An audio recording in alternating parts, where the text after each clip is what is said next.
Friends, welcome back to my channel AR media. അപ്പോൾ ഡിമാൻഡ് കോളനിയുടെ റിലീസിങ് ട്രെയിലർ റിലീസായിട്ടുണ്ട്. ഇതിൻ്റെ ട്രെയിലർ നമ്മൾ ഓൾറെഡി റിയാക്ഷൻ ചെയ്തതാണ്. എനിക്ക് തോന്നുന്നു ഒരു 6-7 മാസം മുമ്പ് ഇതിൻ്റെ ട്രെയിലർ വന്നിട്ടുണ്ടായിരുന്നു. അത് വളരെ എക്സൈറ്റഡ് ആയിട്ടുള്ളൊരു ട്രെയിലർ തന്നെയായിരുന്നു.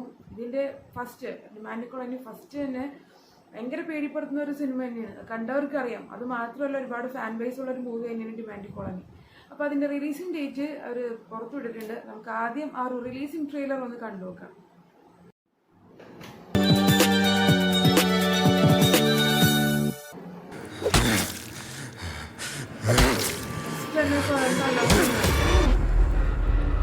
ഡിമാൻഡ് കോളനി 2 தீவண்டி வீட்டை விட்டு அந்த செயின் வெளியே எங்க போனாலும் ஏதாவது கண்டிப்பா திரும்ப அந்த வீடு வந்து சேரும்.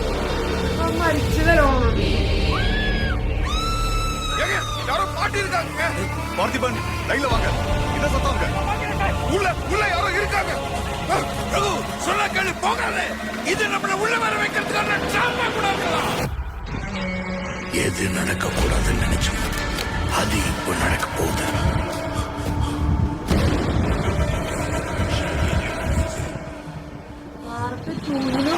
നായക സെയിം തന്നെയാണ്ടോ.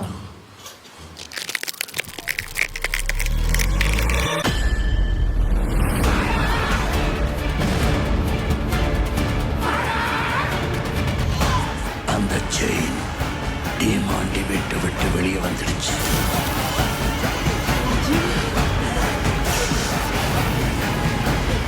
அது நம்மள பழி தீக்காம விடாது.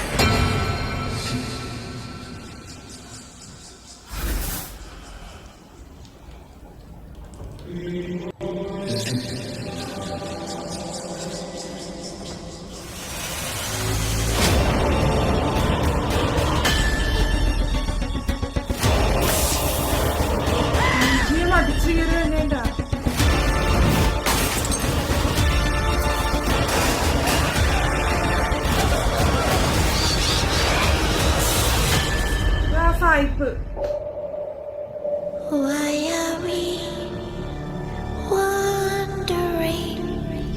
We will need a resting. Why don't you come and see the gifts that we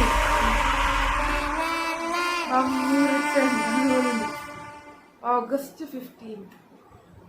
releasing date August 15th. Okay, trailer അടിപൊളി ട്രെയിലർ, വളരെ ഇൻട്രസ്റ്റിംഗ് ആയിട്ടുള്ള ഭയങ്കര ഹൊറർ ആയിട്ടുള്ള ട്രെയിലർ തന്നെയാണ്.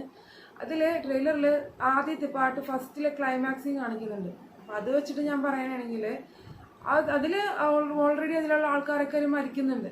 ഇപ്പോൾ സെക്കൻഡ് പാർട്ടിൽ സെയിം നായകത്തിനാണ് കൊണ്ടുവന്നേക്കുന്നത്. ഇന്നൊരു പക്ഷെ അനിയനായിരിക്കാം, അല്ലെങ്കിൽ ചേട്ടനായിരിക്കാം, അല്ലെങ്കിൽ ട്വിൻസ് ആയിരിക്കാം. മരിച്ച അവരെ അന്വേഷിച്ച് വരുന്ന ആരെങ്കിലും അങ്ങനത്തെ ഒരു രീതിയിലായിരിക്കുമെന്ന് തോന്നുന്നു ട്രെയിലർ കണ്ടിട്ട് സ്റ്റോറി വരുന്നത്.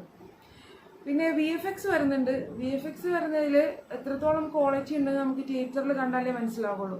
ലാസ്റ്റ് ഒരു മമ്മിയുടെ തലയൊക്കെ വരുന്ന ഒരു സീനുണ്ട്. മണ്ണിൽ നിന്ന് മമ്മിയുടെ തലയല്ല, മമ്മി സിനിമയിൽ ലാസ്റ്റ് മണ്ണിൽ നിന്ന് വരെ തല വരുന്ന സീനില്ലേ, അപ്പോൾ അങ്ങനത്തെ ഒരു സീനൊക്കെ ഇതിൽ കാണിക്കുന്നുണ്ട്. അപ്പോൾ അതൊക്കെ ഒരു VFX ആയിരിക്കാം. അതിൽ എത്രത്തോളം ക്വാളിറ്റി ഉണ്ട് ഇതുണ്ടെന്നുള്ളത് നമുക്ക് തിയേറ്ററിൽ കണ്ടാലേ മനസ്സിലാവുള്ളൂ. പിന്നെ എനിക്ക് എടുത്തു പറയാൻ തോന്നിയ കാര്യം ഇതിലെ ഒരു BGM സ്കോറിംഗ് ആണ്. BGM അടിപൊളിയായിട്ടുണ്ട്. ഭയങ്കര ഇൻട്രസ്റ്റിംഗ് അല്ലെങ്കിൽ ഭയങ്കര ത്രില്ലിംഗ് ആയിട്ടുള്ള ഒരു BGM ആണ് വന്നിരിക്കുന്നത്. സാം CS ആണ് ഇതിൽ BGM ചെയ്തിരിക്കുന്നത്. അതെനിക്ക് ഭയങ്കര ഇൻട്രസ്റ്റിംഗ് ആയിട്ട് തോന്നി BGM. പിന്നെ ഇതിൽ ഒരു സായിപ്പിനെ കാണിക്കുന്നുണ്ട്. ഫസ്റ്റ് പാർട്ടിലെ ആ ഒരു സായിപ്പ് അതും ഇതുമായിട്ട് എനിക്ക് ഒരേപോലെ എനിക്ക് തോന്നിയില്ല. ഫസ്റ്റത്തിൽ വേറൊരു വൈറ്റ് താടി അങ്ങനത്തെ ഒരു രീതിയിലാണ് തോന്നുന്നത്. ഇതെനിക്ക് വേറെ രീതിയിലാണ് തോന്നിയത്. ഇനി അത് തന്നെയാണ് ഇതെന്ന് നമുക്ക് പറയാൻ പറ്റില്ല. സ്റ്റോറി നമുക്ക് പറയാൻ പറ്റില്ല എങ്ങനെയാണെന്ന്. മൊത്തത്തിൽ ഭയങ്കരമായിട്ട് ഒരു ഹൊറർ ആയിട്ടുള്ള ഭയങ്കര ഇൻട്രസ്റ്റിംഗ് ആക്കുന്ന രീതിയിൽ തന്നെയാണ്, എക്സൈറ്റഡ് ആക്കുന്ന രീതിയിൽ തന്നെയാണ് ഇതിൻ്റെ ട്രെയിലർ വന്നിരിക്കുന്നത്. ഇതിൻ്റെ റിലീസിംഗ് ഡേറ്റ് വന്നിരിക്കുന്നത് August 15 അപ്പോൾ എന്തായാലും വെയിറ്റിംഗ് ആണ്. നമ്മൾ ട്രെയിലർ കണ്ടു റിയാക്ഷൻ ചെയ്തു. അതേപോലെ തന്നെ ഇപ്പോൾ റിലീസിംഗ് ട്രെയിലർ വന്നേക്കുവാണ്. എന്തായാലും നല്ല വെയിറ്റിംഗ് തന്നെയാണ് കാണാനായിട്ട് ഇത് കണ്ടത് വെച്ചിട്ട് തന്നെ. അപ്പോൾ നിങ്ങൾ ഈ ഒരു പടത്തിൻ്റെ ഫാൻസ് ആണ്, അല്ലെങ്കിൽ നിങ്ങൾക്ക് ഈ ഒരു പടം താല്പര്യമുണ്ടെങ്കിൽ, നിങ്ങളിത് കണ്ടിട്ടുണ്ടെങ്കിൽ ഇതിൻ്റെ അഭിപ്രായങ്ങൾ കമൻറ്റിലൊന്ന് പറയാം. ഇതുപോലത്തെ വേറൊരു വീഡിയോ ഇനി റിയാക്ഷൻ ചെയ്യണം എന്നുണ്ടെങ്കിൽ അതും വന്ന് കമൻറ്റിൽ പറയാം. വീഡിയോ ഇഷ്ടപ്പെട്ടാൽ സബ്സ്ക്രൈബ് ചെയ്യാൻ മറക്കരുത്. Thank you for watching AR Media.